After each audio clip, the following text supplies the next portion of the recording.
नमस्कार दोस्तों, स्वागत है आपका डरावनी डायरी चैनल में। और आज मैं आपको एक ऐसी कहानी सुनाने जा रहा हूं जिसे सुनकर आपकी रूह कांप जाएगी। यह कहानी फिर से सोमेंद्र सुबोध की फरमाइश पर बनाई गई है। सोमेंद्र, आपका बहुत बहुत धन्यवाद। आप इसी तरह अपने सुझाव हम तक पहुंचाते रहे। अगर आप इस चैनल पर नए हैं तो प्लीज इसे सब्सक्राइब कर लें ताकि ऐसी डरावनी कहानियां आपसे छूटे नहीं। तो चलिए शुरू करते हैं आज की कहानी। यह बात उस वक्त की है जब संजय अपनी जिंदगी से बिल्कुल खुश था। वो एक मामूली दिहाड़ी मजदूर था। रोज सुबह उठता, काम पर जाता और शाम को थके हारे घर लौट आता। उसके पास कोई बड़ी दौलत नहीं थी, कोई बड़ा मकान नहीं था, बस एक छोटी सी झोपड़ी थी जहां उसकी पत्नी मीरा और उसका 6 साल का बेटा आर्य रहते थे। पर फिर भी संजय के चेहरे पर हमेशा मुस्कान रहती थी। उसके लिए उसका परिवार ही सब कुछ था। गांव के लोग उसे अच्छा इंसान मानते थे। कभी किसी से झगड़ा नहीं किया, कभी किसी का बुरा नहीं सोचा। बस अपनी मेहनत की कमाई से अपने घर वालों का पेट भरता था। लेकिन जिंदगी में कुछ चीजें ऐसी होती हैं जो आप चाहकर भी नहीं बदल सकते। कुछ ऐसा ही होने वाला था संजय की जिंदगी में। वो एक अक्टूबर की रात थी। ठंडी हवाएं चलने लगी थीं और आसमान में बादल घिरे हुए थे। संजय उस दिन शहर में एक निर्माण स्थल पर काम कर रहा था। काम देर तक चला और जब तक वो निपटे रात के 9 बज चुके थे। उसने अपनी मजदूरी ली और गांव की तरफ चल पड़ा। रास्ता लंबा था, करीब 5 किलोमीटर का। बस तो छूट चुकी थी, इसलिए उसके पास पैदल जाने के अलावा कोई चारा नहीं था। रात जैसे जैसे गहराती जा रही थी, संजय की घबराहट भी बढ़ती जा रही थी। गांव का रास्ता एकदम वीरान था। दोनों तरफ खेत थे और बीच में एक संकरी पगडंडी। दूर दूर तक कोई घर नहीं दिखता था। बस एक पुराना पीपल का पेड़ था जो रास्ते के बीचों बीच खड़ा था। गांव के लोग उस पेड़ के बारे में तरह तरह की कहानियां सुनाते थे। कोई कहता कि वहां किसी औरत की आत्मा भटकती है, तो कोई कहता कि रात को वहां से गुजरना खतरनाक है। पर संजय कभी इन बातों पर ध्यान नहीं देता था। उसे लगता था कि ये सब बेकार की अंधविश्वास की बातें हैं। पर उस रात कुछ अलग था। हवा में एक अजीब सी ठंडक थी जो सिर्फ ठंड की वजह से नहीं थी। ऐसा लग रहा था जैसे हवा के साथ कोई अनदेखी मौजूदगी चल रही हो। संजय अपने कदमों की रफ्तार बढ़ाने लगा। उसे जल्द से जल्द घर पहुंचना था। मीरा और आर्य उसका इंतजार कर रहे होंगे। जैसे ही वो पीपल के पेड़ के करीब पहुंचा, उसे अचानक किसी के रोने की आवाज सुनाई दी। वो आवाज बहुत धीमी थी, जैसे कोई दूर से सिसक रहा हो। संजय रुक गया। उसने चारों तरफ देखा, पर अंधेरे में कुछ नजर नहीं आया। उसने सोचा शायद उसे भ्रम हुआ होगा। वो फिर से चलने लगा, पर कुछ कदम चलते ही वो आवाज फिर से आई, इस बार थोड़ी साफ। कोई है? संजय ने कांपती आवाज में पूछा। जवाब में सिर्फ सन्नाटा मिला। पर फिर एक और आवाज आई, इस बार एक बच्चे की। बच्चा हल्के से रो रहा था। संजय का दिल तेजी से धड़कने लगा। उसने मोबाइल की टॉर्च जलाई और आसपास देखा। कोई नहीं था। पर अचानक उसे महसूस हुआ कि उसके पीछे कोई खड़ा है, जैसे कोई उसकी गर्दन पर अपनी ठंडी सांसें छोड़ रहा हो। संजय की सांसें रुक गईं। उसने बहुत धीरे से पीछे मुड़ने की हिम्मत जुटाई। जब उसने पलटकर देखा, वहां कोई नहीं था, लेकिन उसके पैरों के पास जमीन पर गीले छोटे पैरों के निशान थे। वो निशान ताजे थे, जैसे अभी अभी कोई बच्चा वहां से गुजरा हो। पर यहां पानी कहां से आया? और इतनी रात को कोई बच्चा यहां क्या कर रहा होगा? संजय के पूरे शरीर में झुरझुरी दौड़ गई। उसने तुरंत वहां से भागने का फैसला किया। वो जितनी तेजी से भाग सकता था, भागा। सिर्फ एक ही ख्याल था, घर पहुंचना है, घर पहुंचना है। उसने पीछे मुड़कर भी नहीं देखा, बस भागता रहा। करीब 20 मिनट बाद वो अपनी झोपड़ी के पास पहुंचा। उसकी सांसें फूल रही थीं और पूरा शरीर पसीने से तर था। मीरा दरवाजे पर खड़ी इंतजार कर रही थी। संजय को इस हालत में देखकर वो घबरा गई। क्या हुआ? तुम इतने परेशान क्यों लग रहे हो? मीरा ने पूछा। संजय ने कुछ नहीं कहा। वो सीधे अंदर गया और पानी पिया। फिर आर्य को देखा जो कोने में खिलौने से खेल रहा था। उसे देखकर थोड़ा सुकून मिला। उसने सोचा शायद वो सब उसका वहम था। थकान की वजह से दिमाग ने कुछ गड़बड़ दिखा दी होगी। रात को खाना खाने के बाद संजय सोने की कोशिश करने लगा, पर नींद नहीं आ रही थी। बार बार उन गीले पैरों के निशान याद आ रहे थे और वो आवाज, वो बच्चे के रोने की आवाज। आखिर में थकान की वजह से उसकी आंख लग गई और फिर वो सपना आया। संजय ने खुद को उसी पीपल के पेड़ के नीचे पाया। चारों तरफ घना अंधेरा था। पेड़ की डालियां हवा में हिल रही थीं, पर हवा थी नहीं। तभी उसने देखा एक औरत उसकी तरफ चल रही थी। उसकी गोद में एक छोटा बच्चा था।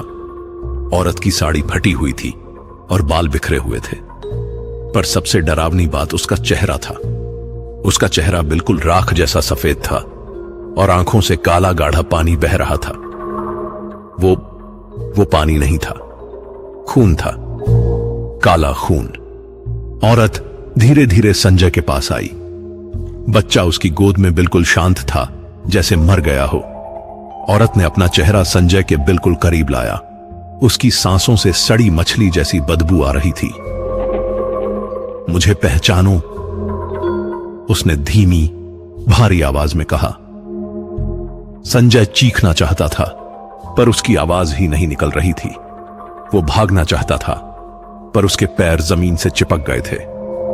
औरत ने अपना हाथ बढ़ाया और संजय की बांह को पकड़ लिया। उसकी पकड़ बर्फ जैसी ठंडी थी, पर उससे ऐसा जलन हो रहा था जैसे किसी ने गर्म लोहा छुआ दिया हो। तुम्हें याद करना होगा, औरत फिर से बोली, और फिर सब कुछ काला हो गया। संजय चीखते हुए उठा। उसका पूरा शरीर पसीने से भीग गया था। मीरा भी डर गई। क्या हुआ, तुम ठीक तो हो?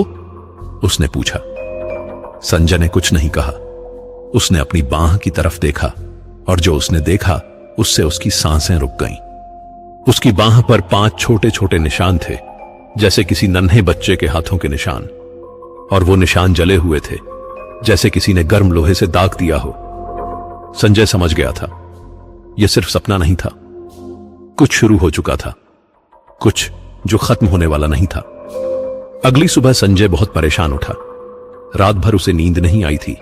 बार बार उस औरत का चेहरा आंखों के सामने आ जाता था और अपनी बांह पर बने उन निशानों को देखकर तो उसकी हालत और भी खराब हो गई थी। उसने मीरा से कुछ नहीं कहा, क्योंकि उसे डर था कि कहीं मीरा डर न जाए। संजय काम पर गया, पर पूरे दिन उसका मन उलझा रहा। दोस्तों ने पूछा कि वो इतना परेशान क्यों है, पर उसने किसी को कुछ नहीं बताया। शाम को काम खत्म करके जब वो गांव की तरफ लौटा, तो उसने सोचा कि इस बार वो उस पीपल के पेड़ वाले रास्ते से नहीं जाएगा।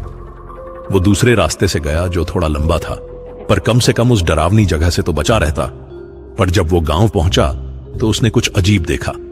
गांव के मुख्य चौराहे पर बहुत भीड़ इकट्ठा थी। लोग आपस में कुछ बातें कर रहे थे और सबके चेहरों पर डर साफ दिख रहा था। संजय ने एक पड़ोसी से पूछा कि क्या हुआ है। अरे भाई, तुमने सुना नहीं? आज सुबह रामू काका के घर में कुएं का पानी लाल हो गया, बिल्कुल खून जैसा। और कल रात कई लोगों ने बच्चों के खेलने और हंसने की आवाजें सुनी, पर जब देखने गए तो वहां कोई नहीं था, पड़ोसी ने बताया। संजय की धड़कनें तेज हो गईं। उसे लगा जैसे सब कुछ आपस में जुड़ा हुआ है। वो घर की तरफ भागा। मीरा दरवाजे पर खड़ी थी और उसके चेहरे पर भी डर था। संजय, तुमने सुना? पूरे गांव में अजीब अजीब चीजें हो रही हैं। लोग कह रहे हैं कि कोई बुरी आत्मा गांव में घूम रही है, मीरा ने कहा। संजय ने कुछ नहीं कहा। वो सीधे अंदर गया और बैठ गया। आर्य उसके पास आया और उसकी गोद में बैठ गया। पापा, आप ठीक हो? छोटे से आर्य ने पूछा। संजय ने उसे गले लगा लिया। उसे अपने परिवार की चिंता सताने लगी थी। शाम को गांव के बुजुर्ग लोग इकट्ठे हुए। उनमें से एक बूढ़े व्यक्ति ने कहा, ये सब बातें नई नहीं हैं। कई साल पहले भी ऐसा हुआ था। उस समय भी पीपल के पेड़ के पास अजीब चीजें होती थीं, और तब एक परिवार रहस्यमयी तरीके से मर गया था। कौन सा परिवार? किसी ने पूछा। एक मजदूर, उसकी पत्नी और उसका छोटा बेटा। उस मजदूर का नाम संजय था। यह सुनते ही संजय के पैरों तले जमीन खिसक गई। उसका नाम भी संजय था। यह कैसे हो सकता है? वो परिवार कैसे मरा था? संजय ने कांपते हुए पूछा। किसी को नहीं पता। एक दिन अचानक उनकी झोपड़ी में आग लग गई। तीनों उसी में जलकर मर गए। पर अजीब बात यह है कि आग सिर्फ उनकी झोपड़ी में ही लगी थी, बाकी कहीं नहीं फैली, और उनके शरीर इतने जल गए थे कि पहचाना नहीं जा सका कि वो कौन थे, बुजुर्ग ने बताया। और उनकी झोपड़ी कहां थी? संजय ने पूछा। पीपल के पेड़ के पास ही, एक खंडहर में। वो खंडहर अब भी वहीं है। संजय को लगा जैसे उसके सिर पर किसी ने हथौड़ा मार दिया हो। वो उठा और बिना किसी से कुछ कहे घर की तरफ चल दिया। मीरा ने पीछे से आवाज दी, पर उसने नहीं सुना। उसे बस एक ही बात समझनी थी, आखिर हो क्या रहा है। अगले दिन संजय काम पर नहीं गया। वो सुबह सुबह उस खंडहर की तरफ चल पड़ा जो पीपल के पेड़ के पास था। दिन के उजाले में भी वो जगह बहुत डरावनी लग रही थी। दीवारें टूटी हुई थीं, छत गिर चुकी थी और चारों तरफ सिर्फ मलबा बिखरा हुआ था। संजय ने अंदर जाकर देखा। वहां कुछ पुराने बर्तन, जली हुई लकड़ियां और राख फैली हुई थी। तभी उसकी नजर एक कोने में पड़ी। वहां एक टूटी हुई लाल चूड़ी थी। उसने उसे उठाया। चूड़ी बहुत पुरानी लग रही थी, पर फिर भी उस पर खून के धब्बे साफ दिख रहे थे। फिर उसे वहीं पास में एक छोटा सा लकड़ी का खिलौना मिला, एक घोड़ा, वैसा ही जैसा आर्य के पास था। संजय का दिल तेजी से धड़कने लगा। उसने और खोजबीन की और फिर उसे एक फटा हुआ कपड़ा मिला। वो कपड़ा भी खून से सना हुआ था और उस पर जलने के निशान थे। अचानक हवा में एक बच्चे की हंसी गूंजी। संजय के रोंगटे खड़े हो गए। पापा! वो आवाज बिल्कुल आर्य की तरह थी। संजय ने तुरंत मुड़कर देखा। सामने एक धुंधला साया खड़ा था, एक छोटे बच्चे का, पर उसका चेहरा साफ नहीं दिख रहा था। सिर्फ उसकी आंखें दिख रही थीं और वो पूरी तरह से काली थी। संजय के मुंह से चीख निकलते निकलते रह गई। वो पीछे हटने लगा, पर उसके पैर कांप रहे थे। तभी एक औरत की आवाज आई, वही आवाज जो उसने सपने में सुनी थी। हम मरे नहीं हैं, हमें मारा गया है।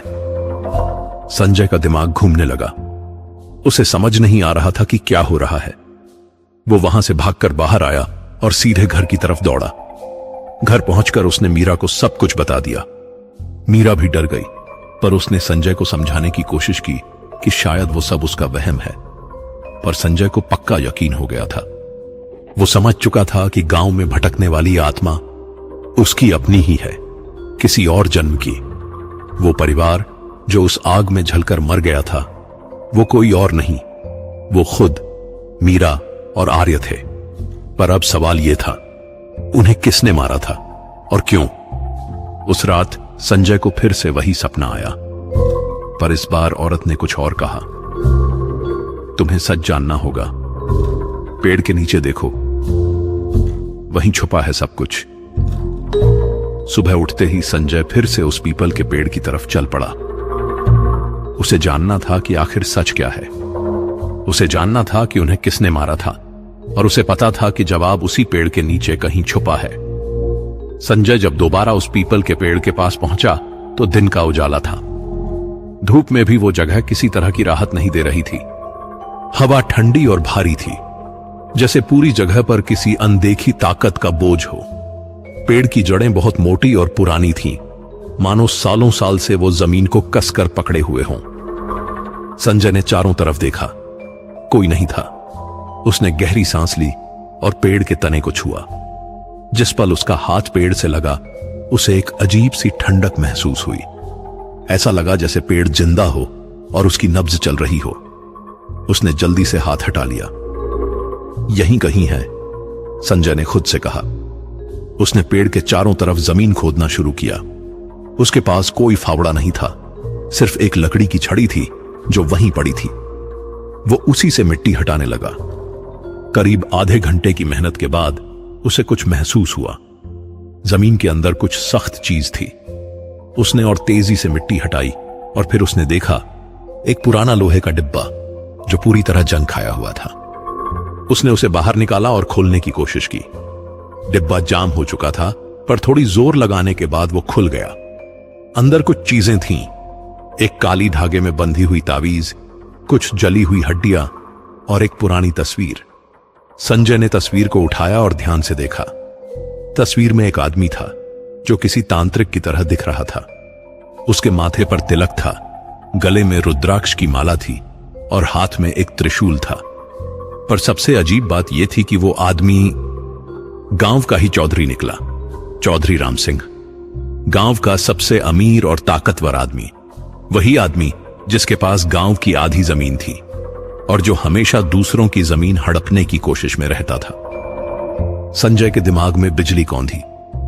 उसे याद आया कि बुजुर्गों ने बताया था कि जिस परिवार की मौत हुई थी उस परिवार के पास एक छोटी सी जमीन थी और चौधरी उस जमीन को हड़पना चाहता था। तो यह सच है, संजय ने धीरे से कहा। तभी अचानक हवा तेज हो गई, आसमान में बादल घिराए और दिन में भी अंधेरा छा गया। संजय ने चारों तरफ देखा और उसका दिल धक से रह गया। पेड़ के पीछे कोई खड़ा था। संजय ने हिम्मत करके देखा, वहां एक औरत की परछाई थी, लंबी, काली और बिल्कुल स्थिर। फिर धीरे धीरे वो परछाई आगे बढ़ने लगी। जैसे जैसे वो नजदीक आ रही थी, संजय को उसका चेहरा दिखने लगा। वही औरत थी जो उसके सपने में आई थी। उसका चेहरा अब भी राख जैसा सफेद था और आंखों से काला खून बह रहा था, पर इस बार उसकी गोद में बच्चा नहीं था। तुमने देख लिया? सच, औरत ने धीमी आवाज में कहा। संजय की जबान जैसे बंद हो गई, वो कुछ बोल नहीं पा रहा था। औरत उसके बिल्कुल सामने आकर खड़ी हो गई। मैं मीरा हूं, तुम्हारी पत्नी, उस जन्म की। संजय की आंखें फटी रह गईं, उसे विश्वास नहीं हो रहा था। और तुम भी वही संजय हो, बस अब दूसरे शरीर में। हमने फिर से जन्म लिया है, पर हमारी आत्माएं शांत नहीं हैं, क्योंकि हमारी मौत नहीं थी, वो हत्या थी। मीरा की आत्मा ने धीरे धीरे सब कुछ बताना शुरू किया। बरसों पहले जब वो जिंदा थे, चौधरी राम सिंह उनकी जमीन हड़पना चाहता था। उसने कई बार उन्हें धमकाया, पर संजय नहीं माना। तब चौधरी ने एक तांत्रिक को बुलाया और उसे पूरे परिवार को खत्म करने के लिए कहा। उस तांत्रिक ने एक काली विद्या का इस्तेमाल किया। उसने एक तावीज बनाई जिसमें पिशाचिनी को बांधा गया था। फिर उसने उस तावीज को संजय की झोपड़ी के पास गाड़ दिया। उसी रात अचानक झोपड़ी में आग लग गई, पर वो आग साधारण नहीं थी, वो तांत्रिक आग थी जो बुझती ही नहीं थी। तीनों जलकर मर गए और चौधरी ने उनकी जमीन हड़प ली। पर तांत्रिक ने एक गलती की, मीरा की आत्मा ने कहा। उसने हमारी आत्माओं को मुक्त नहीं किया। हम इस पेड़ के पास ही भटकते रहे। और अब तुम फिर से यहां आए हो, क्योंकि तुम्हारी आत्मा को याद है कि यहां क्या हुआ था। संजय के हाथ पैर कांप रहे थे। उसे अब सब कुछ समझ आ रहा था। वो सिर्फ एक इंसान नहीं था जो गलती से उस रास्ते से गुजरा था, वो उस परिवार का ही दोबारा जन्म था। तो अभी जो मीरा और आर्य हैं? संजय ने कांपते हुए पूछा। हां, वो भी वही हैं। हम सब फिर से मिले हैं, पर जब तक इस अन्याय का बदला नहीं मिलेगा, हम शांति से नहीं रह सकते।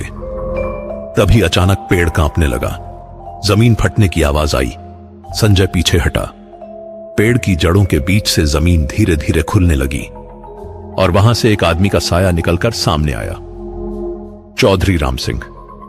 पर वो मरा नहीं था, वो जिंदा था और मुस्कुरा रहा था। सोचा था कि तुम्हें पता नहीं चलेगा, चौधरी ने कहा, पर तुम फिर से यहां आ गए। अच्छा हुआ, अब तुम्हें भी उन्हीं के पास भेजना होगा। चौधरी के हाथ में एक खोपड़ी थी, इंसानी खोपड़ी, और वो मंत्र पढ़ने लगा। हवा और तेज हो गई, पेड़ की डालियां जोर से हिलने लगीं और फिर चारों तरफ से काली परछाइयां निकलने लगीं। मीरा की आत्मा ने संजय की तरफ देखा। भागो, अभी भागो। पर संजय के पैर जम गए थे, वो हिल नहीं पा रहा था। चौधरी के मंत्र और तेज होते जा रहे थे और अब उस खोपड़ी से धुआं निकलने लगा था। संजय को समझ आ गया कि अब सिर्फ भागने से काम नहीं चलेगा, अब उसे लड़ना होगा। चौधरी के मंत्रों की आवाज और तेज होती जा रही थी। उसकी आंखें लाल हो गई थीं और खोपड़ी से निकलता धुआं अब काला और घना हो गया था। वो धुआं धीरे धीरे आकार लेने लगा। उसमें से कई चेहरे उभर रहे थे, भयानक, विकृत चेहरे। वो सब चीख रहे थे, संजय ने मीरा की आत्मा की तरफ देखा। वो भी डरी हुई लग रही थी। तभी अचानक जमीन से और परछाइयां उठने लगीं। ये वो सभी आत्माएं थीं जिनकी चौधरी और उस तांत्रिक ने बलि दी थी। कई मासूम लोग जिन्हें सिर्फ इसलिए मारा गया था क्योंकि उनके पास कुछ ऐसा था जो चौधरी चाहता था, जमीन, पैसा या सिर्फ सत्ता। तुम सबको खत्म कर दूंगा, चौधरी चिल्लाया। पर इस बार कुछ अलग हुआ। उन सभी आत्माओं ने एक साथ चौधरी को घेर लिया। वो सब उसकी तरफ बढ़ने लगी। चौधरी ने और तेज मंत्र पढ़े, पर आत्माएं रुकी नहीं। मीरा की आत्मा ने संजय की तरफ देखा। तावीज, उस तावीज को जलाओ, वही इन सबको बांधे हुए है। संजय ने तुरंत वो डिब्बा उठाया जिसमें तावीज थी। उसने उसे बाहर निकाला। तावीज काले कपड़े में लिपटी हुई थी और उस पर अजीब से निशान बने हुए थे।